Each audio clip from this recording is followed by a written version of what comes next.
ಆಗಿರ್ತಕ್ಕಂಥ ನಮ್ಮ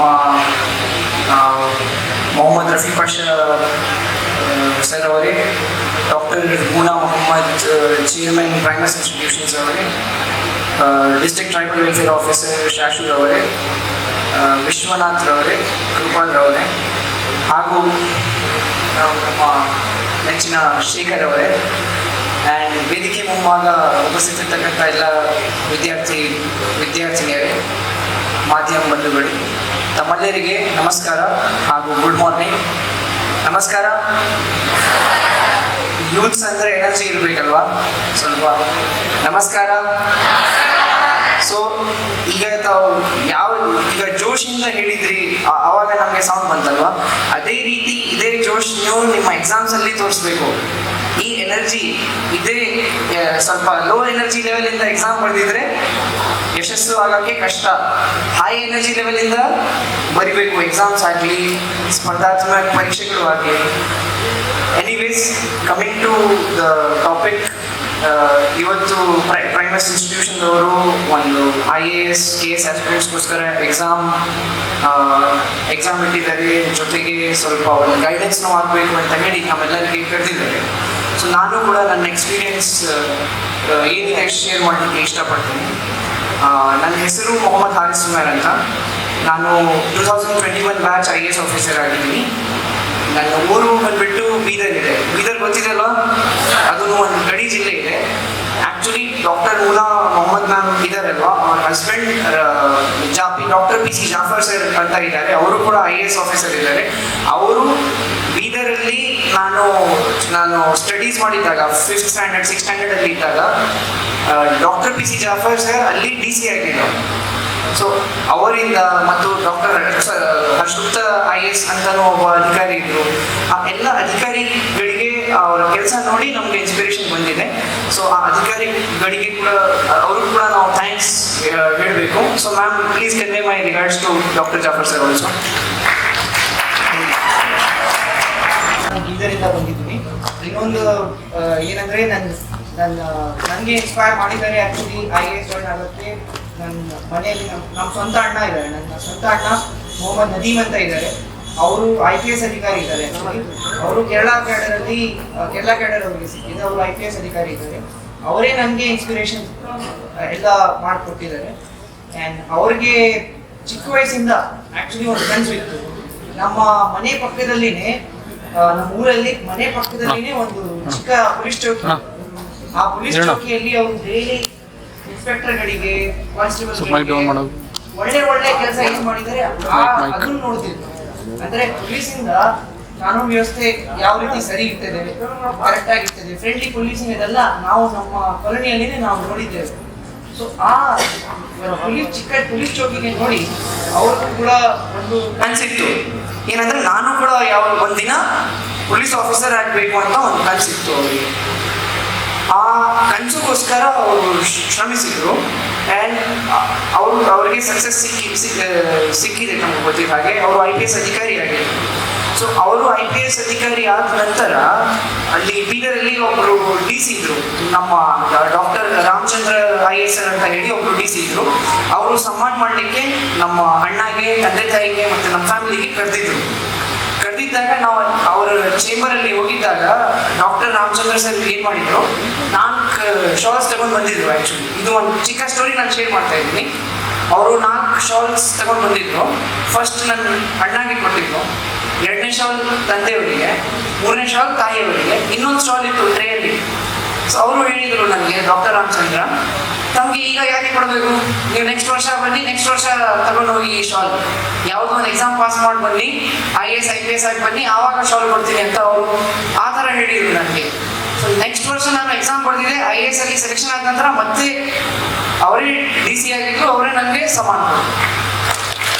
ಸೊ ಈ ಚಿಕ್ಕ ಚಿಕ್ಕ ಇನ್ಸಿಡೆಂಟ್ಸಿಂದ ನಮಗೆ ಸ್ವಲ್ಪ ಸ್ಫೂರ್ತಿ ಸಿಗ್ತದೆ, ನಮಗೆ ಇನ್ಸ್ಪಿರೇಷನ್ ಸಿಗ್ತದೆ. ನಮ್ಮ ಜೀವನದಲ್ಲಿ ತುಂಬ ನಾವು ಒಳ್ಳೆ ಅಧಿಕಾರಿಗಳು ನೋಡಿದ್ದೀವಿ, ಅವ್ರ ಕೆಲಸ ನೋಡಿದ್ದೀವಿ. ಆ ಕೆಲಸದಿಂದ ನಮಗೂ ಇನ್ಸ್ಪಿರೇಷನ್ ಸಿಗ್ತೀವಿ.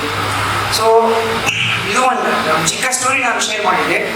ಬಟ್ ಈಗ IAS ಆಗಬೇಕಂದ್ರೆ, KS ಆಗಬೇಕಂದ್ರೆ ನಮಗೆ ಗೊತ್ತಿದ್ದ ಹಾಗೆ ಕಾಂಪಿಟೇಷನ್ ತುಂಬ ಜಾಸ್ತಿ ಆಗಿದೆ ಇತ್ತೀಚೆಗೆ. IAS ಅಲ್ಲಿ ಪ್ರಿಲಿಮ್ಸ್ ಅಲ್ಲಿ ಕ್ಯಾನ್ ಯು ಗೆಸ್ ಎಷ್ಟು ಜನ ಅಪ್ಲಿಕೇಶನ್ಸ್ ಹಾಕ್ತಾರೆ? ಕ್ಯಾನ್ ಎನಿವನ್ ಗೆಸ್ ಎಷ್ಟು ಜನ ಪ್ರಿಲಿಮ್ಸ್ಗೆ UPSC-ಗೋಸ್ಕರ ಅಪ್ಲಿಕೇಶನ್ಸ್ ಹಾಕ್ತಾರೆ?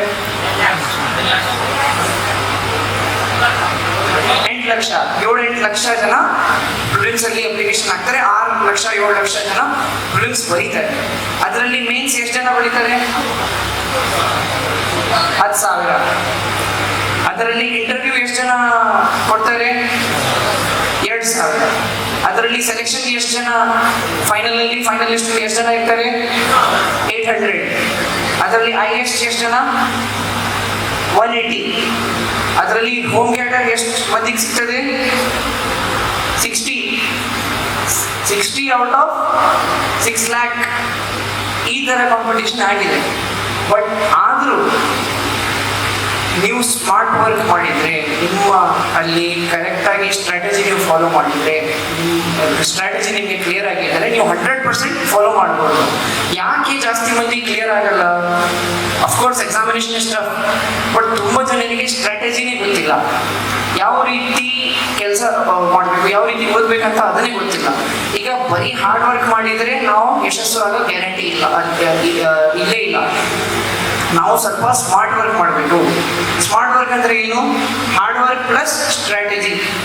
ಈಗ ಏನು ಗೈಡೆನ್ಸ್ ಇರ್ತದೆ, ಏನು ದಾರಿ ನಮ್ಮ ಟಾಪರ್ಸ್ ನಮಗೆ ತೋರಿಸಿರ್ತಾರೆ, ಆ ದಾರಿಗೆ ನಾವು ಕರೆಕ್ಟಾಗಿ ಫಾಲೋ ಮಾಡಿದರೆ 100% ನಾವು ಯಾವುದೋ ಒಂದು ಸ್ಪರ್ಧಾತ್ಮಕ ಎಕ್ಸಾಮಲ್ಲಿ ಯಶಸ್ವಿ ಆಗ್ತೀವಿ, ಇಲ್ಲಾಂದರೆ ನಮ್ಮ ಜೀವನದಲ್ಲಿ ಯಶಸ್ವಿ ಆಗ್ತೀವಿ.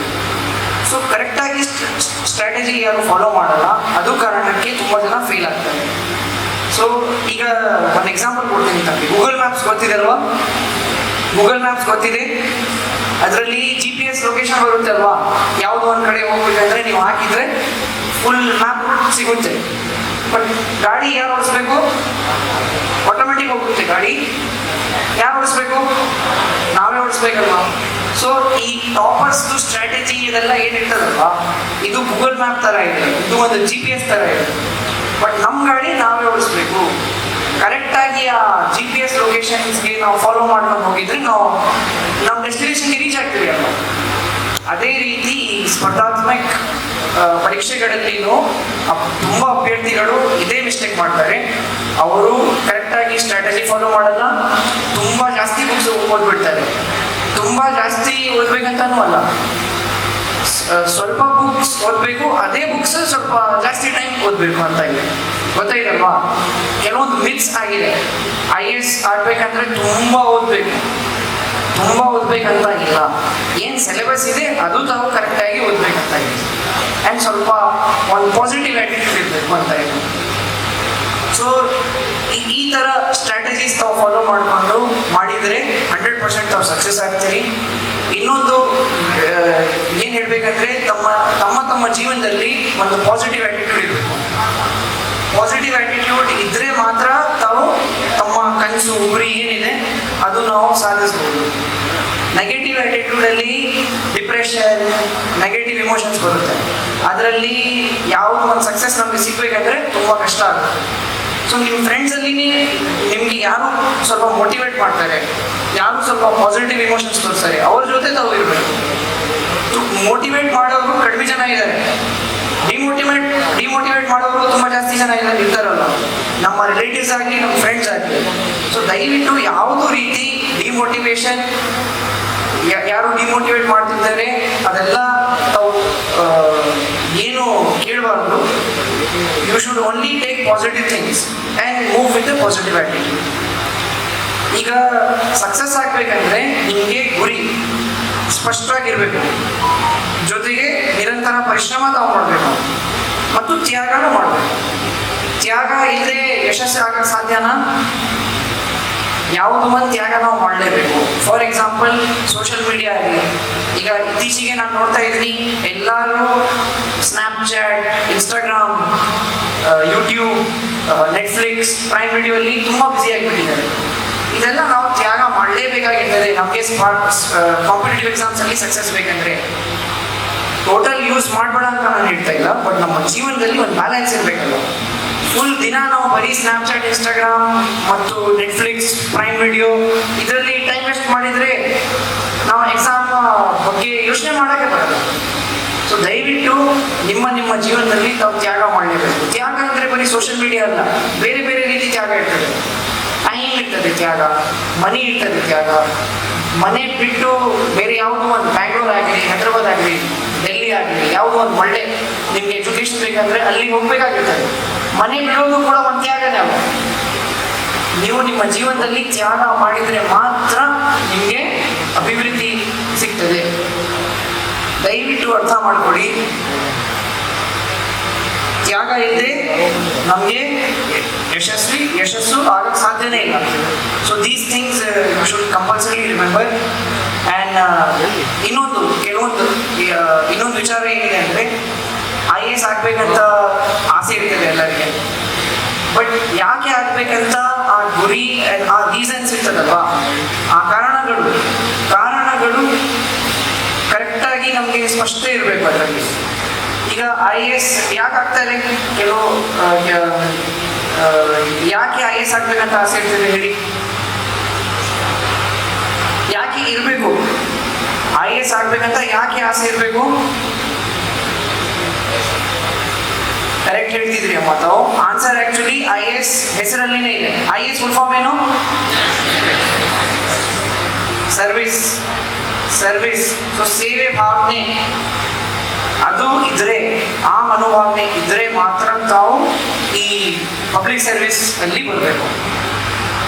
ಆ ಮನೋಭಾವನೆ ಇಟ್ಕೊಂಡು, ಅಂದರೆ ನಾನು ನನ್ನ ದೇಶದ ಬಗ್ಗೆ ಏನಾದರೂ ಸ್ವಲ್ಪ ಸೊಸೈಟಿಗೆ ಎಕ್ಸ್ಟ್ರಾ ಕಾಂಟ್ರಿಬ್ಯೂಟ್ ಮಾಡಬೇಕು, ಬರೀ ನನ್ನ ಫ್ಯಾಮಿಲಿಗೆ ಅಲ್ಲ, ನನ್ನ ಸೊಸೈಟಿಗೆ ಮಾಡಬೇಕು. ಆ್ಯಂಡ್ ಆ್ಯಕ್ಟಿವ್ ಆಗಿ ನಾನು ಆ ಸಿಸ್ಟಮಲ್ಲಿ ಎಂಟರ್ ಮಾಡಿ ಚೇಂಜ್ ಮಾಡಬೇಕು, ಅಟ್ಲೀಸ್ಟ್ ಚಿಕ್ಕ ಚೇಂಜಸ್ ಮಾಡಬೇಕು ಅಂತ ಒಂದು ಆಸೆ ಇದ್ದರೆ, it is the perfect service for you. Not just IAS, KS, any government service or public service is when you have service motive in your mind. ಗೊತ್ತಾಯ್ತಲ್ವಾ? ಈಗ ನಮ್ಮ ಸಂವಿಧಾನದಲ್ಲಿ ಮೂಲಭೂತ ಹಕ್ಕುಗಳು ಗೊತ್ತಿದೆ ಅಲ್ವಾ, ಫಂಡಮೆಂಟಲ್. ಅದೇ ರೀತಿ ಇನ್ನೊಂದಿದೆ ಅಲ್ವಾ ಭಾಗ, ಮೂಲಭೂತ ಕರ್ತವ್ಯಗಳು, ಫಂಡಮೆಂಟಲ್ ಡ್ಯೂಟೀಸ್. ಸೊ ನಾಗರಿಕಾಗಿ ನಮಗೂ ಡ್ಯೂಟೀಸ್ ಇರ್ತದೆ, ಪಬ್ಲಿಕ್ ಸರ್ವೆಂಟ್ ಆಗಿ ತುಂಬ ಡ್ಯೂಟೀಸ್ ಇರ್ತದೆ. Our main goal will be duties only. You have to forget about right and concentrate on duties. So ಆ ಮನೋಭಾವನೆ ನಿಮ್ಮಲ್ಲಿ ಇದ್ರೆ 100%, ಆ ರೀಸನ್ ನಿಮ್ಮಲ್ಲಿ ಕ್ಲಿಯರ್ ಇದ್ರೆ, ಆ ಗುರಿ ನಿಮ್ಮಲ್ಲಿ ಕ್ಲಿಯರ್ ಇದ್ರೆ, ನೀವು 100% ಬರಬಹುದು ಇದರಲ್ಲಿ ಸಕ್ಸಸ್ ಆಗಿ. ಆ್ಯಂಡ್ ಇನ್ನೊಂದು ವಿಚಾರ ಏನಂದರೆ, ತುಂಬ ಜನ ಆ್ಯಕ್ಚುಲಿ ಎಕ್ಸಾಮಿನೇಷನ್ ಪ್ರಿಪ್ರೇಷನ್ ಶುರು ಮಾಡೋಕ್ಕಿಂತ ಮುಂಚೆನೇ ಸ್ವಲ್ಪ ಡಿಮೋಟಿವೇಶನ್ ಅಲ್ಲಿ ಇರಬೇಕು. If you have self belief and self confidence, then only you can do something good in your life. So these are general things. But ನನಗೆ ಒಂದು ತಮ್ಮೆಲ್ಲರಿಗೆ ಹೇಳಬೇಕಂತ ಒಂದು ಒಂದಿದೆ. ಇನ್ನೊಂದು, ತಾವು ತಮ್ಮ ಜೀವನದಲ್ಲಿ ಕನಸುಗಳು ಇರ್ತದಲ್ವಾ, ನೋಡಿದಾಗ ಸ್ವಲ್ಪ ದೊಡ್ಡ ಕನಸುಗಳು ನೋಡಿ. ಬಿಗ್ ಡ್ರೀಮ್ಸ್ ಅಂತ ನಾವು ಹೇಳ್ತೀವಿ. ಬಿಗ್ ಡ್ರೀಮ್ಸ್ ಅಂದ್ರೆ ಏನು? ಡಾಕ್ಟರ್ APJ ಅಬ್ದುಲ್ ಕಲಾಂ ಕೂಡ ಹೇಳಿದ್ದಾರೆ ಈ ಬಗ್ಗೆ. ಡ್ರೀಮ್ಸ್ ಅಂದ್ರೆ ರಾತ್ರಿ ನಾವು ನೋಡ್ತಿರೋದು ಡ್ರೀಮ್ಸ್ ಇಲ್ಲ. ಡ್ರೀಮ್ಸ್ ಅಂದ್ರೆ ನಮಗೆ ನಿದ್ರೆ ಮಾಡಕ್ ಬಿಡಲ್ಲ ಅನ್ನೋ dreams. Dreams are those which does not let us see. So ನೀವು ನಿಮ್ಮ ಜೀವನದಲ್ಲಿ ಸ್ವಲ್ಪ ಬಿಗ್ ಡ್ರೀಮ್ಸ್ ನೋಡಿ. ನಮ್ಮ ಗುರಿನೇ ಚಿಕ್ಕದಿದ್ರೆ ರಿಸಲ್ಟ್ನು ಚಿಕ್ಕದಿರ್ತದೆ. ನಮ್ದು ಗುರಿ ದೊಡ್ಡದಿದ್ರೆ may be result might be also big. We can at least achieve something. ಆ ನಿಟ್ಟಿನಲ್ಲಿನೇ ನಾವು ಕೆಲಸ ಮಾಡಬೇಕು. ನಾನು ಎಲ್ಲರೂ ಹೇಳ್ತಾ ಇದ್ದೀನಿ, ಬರೀ IAS KS ಅಂತ ನಿಮಗೆ ಯಾವ ಪ್ರೊಫೆಷನಲ್ಲಿ ಇಷ್ಟ ಇರೋ ಗೊತ್ತಿಲ್ಲ. ಫಾರ್ ಎಕ್ಸಾಂಪಲ್, ಡಾಕ್ಟರ್ ಆಗಬೇಕಂತ ಆಸೆ ಇರ್ತದೆ ಕೆಲವೊಬ್ಬರಿಗೆ. ಡಾಕ್ಟರ್ ಆಗಬೇಕಂತ ಆಸೆ ಇದ್ದರೆ ನಾನು ನ್ಯೂರೋ ಸರ್ಜನ್ ಆಗ್ತೀನಿ ಅಂತ ತಾವು ಅನ್ಸ್ಕೊಡ್ಬೇಕು. ನ್ಯೂರೋ ಸರ್ಜನ್, ಹಾರ್ಟ್ ಸರ್ಜನ್, ಗೊತ್ತಾಯ್ತಲ್ವಾ? ಅದೇ ರೀತಿ ಲಾ ಓದಕ್ಕೆ ಇಷ್ಟ ಇದ್ರೆ ನಾನು ಸುಪ್ರೀಂ ಕೋರ್ಟ್ ಜಡ್ಜ್ ಆಗ್ತೀನಿ ಅಂತಾನೆ ಆಸೆ ಇರ್ತದೆ. ಅದೇ ರೀತಿ ಪೊಲೀಸ್ ಆಗಕ್ಕೆ ಇಷ್ಟ ಇರ್ತದೆ, ಯೂನಿಫಾರ್ಮ್ ಸರ್ವಿಸ್ ಒಬ್ಬರು ಲೈಕ್ ಮಾಡ್ತಾರೆ. ಇನ್ಸ್ಪೆಕ್ಟರ್ ಹೇಳೋ ಬದಲು IGP ಆಗ್ತೀನಿ ಒಂದಿನ ಅಂತ ಆ ಕನ್ಸು ತಗೊಂಡು. ಅದೇ ರೀತಿ IAS ಆಗಕ್ಕೆ ಇಷ್ಟ ಇದ್ರೆ ಚೀಫ್ ಸೆಕ್ರೆಟರಿ ಆಗ್ತೀನಿ ಅಂತಾನೆ ಆಸೆ ಇರಬೇಕು. ಸೊ ಆ ದೊಡ್ಡ ಕನಸು ಪ್ರೈವೇಟ್ ಸೆಕ್ಟರಲ್ಲಿ ಮಾಡಿ ಪರವಾಗಿಲ್ಲ. ಬರೀ ಒಬ್ಬ ಸಾಫ್ಟ್ವೇರ್ ಇಂಜಿನಿಯರ್ ಆಗೋ ಬದಲು ತಮ್ಮ ಕನಸು ಏನಿರಬೇಕು, ನಾನೇ ನಾರಾಯಣ ಮೂರ್ತಿ ತರ ಒಂದು ಇನ್ಫೋಸಿಸ್ ತರ ಒಂದು ಕಂಪನಿ ಕಟ್ತೀನಿ ಅಂತ ಆ ತರ ಕನಸಿರ್ಬೇಕು. ಸೊ ದಯವಿಟ್ಟು ನಿಮ್ಮ ಜೀವನದಲ್ಲಿ ತಾವು ದೊಡ್ಡ ಕನಸುಗಳು, ಬಿಗ್ ಡ್ರೀಮ್ಸ್ ನಲ್ಲಿ ಡ್ರೀಮ್ಸ್ ನೋಡಿದರೆ 100% ನಾವು ಸಕ್ಸಸ್ ಆಗ್ತೀವಿ. ಆ್ಯಂಡ್ ನಮ್ಮ ಜೀವನದಲ್ಲಿ ಯಾವುದೋ ಒಂದು ಫೀಲ್ಡ್ ಆಗಿದೆ, ಬರೀ ಪರೀಕ್ಷೆ ಅಂತ ಅಲ್ಲ, ಕಾಂಪಿಟೇಟಿವ್ ಎಕ್ಸಾಮ್ಸ್ ಅಂತ ಅಲ್ಲ. ಡ್ರೀಮ್ಸ್ ಇದ್ದರೆ ನಿಮಗೆ ಒಂದು ಡ್ರೈವ್ ಇರ್ತದೆ ಜೀವನದಲ್ಲಿ ಮುಂದೆ ಹೋಗೋಕ್ಕೆ, ಕರೆಕ್ಟಾಗಿ ಆ ದಾರಿಯಲ್ಲಿ ಹೋಗೋಕ್ಕೆ ಒಂದು ಡ್ರೈವ್ ಇರ್ತದೆ. ಡ್ರೈವ್ ಇಲ್ಲದೆ, ಗುರಿ ಇಲ್ಲದೆ ನಾವು ನಮ್ಮ ಜೀವನ ನಡೆಸಿದರೆ it's like animal life only. So humans and animals are different. The only thing different is humans have intelligence also, they have thought process also. So ಆ ನಿಟ್ಟಿನಲ್ಲಿ ನಾವು ಕೆಲಸ ಮಾಡಬೇಕು. ದಯವಿಟ್ಟು ತಾವೆಲ್ಲರೂ ವಿದ್ಯಾರ್ಥಿಗಳಿಗೆ ಇದ್ದೀವಿ, ತಾವು ನನಗೆ ಪ್ರಾಮಿಸ್ ಮಾಡಬೇಕು ತಾವು ಬಿಗ್ ಡ್ರೀಮ್ಸ್ ನೋಡ್ತೀರಿ ಅಂತ. ಎಷ್ಟು ಜನ ಪ್ರಾಮಿಸ್ ಮಾಡ್ತೀರಿ? ಇಲ್ಲ ಸರ್, ಇಲ್ಲ ಸರ್. ದಯವಿಟ್ಟು ತಾವೆಲ್ಲರೂ ಕೂಡ ಒಂದಿನ ಚೀಫ್ ಗೆಸ್ಟ್ ಆಗಿ ಇದೇ ಹಾಲಲ್ಲಿ ಇಲ್ಲಿ ಬರ್ಬೇಕು. ಅವರು 11ವರೆಗೆ ಹೇಳಿದ್ರು ಸರ್. ಓಕೆ, ಗೊತ್ತಾಯ್ತಲ್ಲ? ನಾವು ಕೂಡ ಅಂದ್ರೆ ಸರ್ ಸ್ಟಾರ್ಟ್ ಅಂತ ತಂದಿಲ್ಲ ಸರ್, ಸ್ಟಾರ್ಟ್ ತಂದಿಲ್ಲ ಸರ್. ಸ್ಟಾರ್ಟ್ ಆಡಿಟೋರಿಯಂ ಅಲ್ಲಿ ಹಾಂ ಸರಿ ಸರಿ ಬಂದು ಸರ್. ಅಧಿಕಾರಿಗಳಿಗೆ ನೋಡಿ ಇಲ್ಲಿ ಬಂದಿದ್ದೀವಿ. ಇನ್ನಿಲ್ಲ ಸರ್, ಇವಾಗ ಸ್ಟಾರ್ಟ್ ಆಗಿದೆ. ಅದೇ ರೀತಿ ತಾವು ಎಲ್ಲರೂ ಕೂಡ ಒಂದಿನ ಇಲ್ಲಿ 100% ಬರಬೇಕು ಅಂತ ನನ್ನ ಆಸೆ ಇದೆ. ಸೊ ಸದ್ಯಕ್ಕೆ ಇಷ್ಟೇ ಹೇಳಿ ನಾನು ನನ್ನ ಮಾತು ಮುಗಿಸ್ತೇನೆ. But all the best you. ಎಲ್ಲ ಆದ್ಮೇಲೆ ಏನಾದರೂ ಪ್ರಶ್ನೆ ಫೋನಲ್ಲಿ ಇದ್ರೆ ನಾನು ಆನ್ಸರ್ ಮಾಡ್ತೀನಿ. ಬಟ್ ನಮ್ಮೆಲ್ಲರಿಗೆ all the best. Thank you.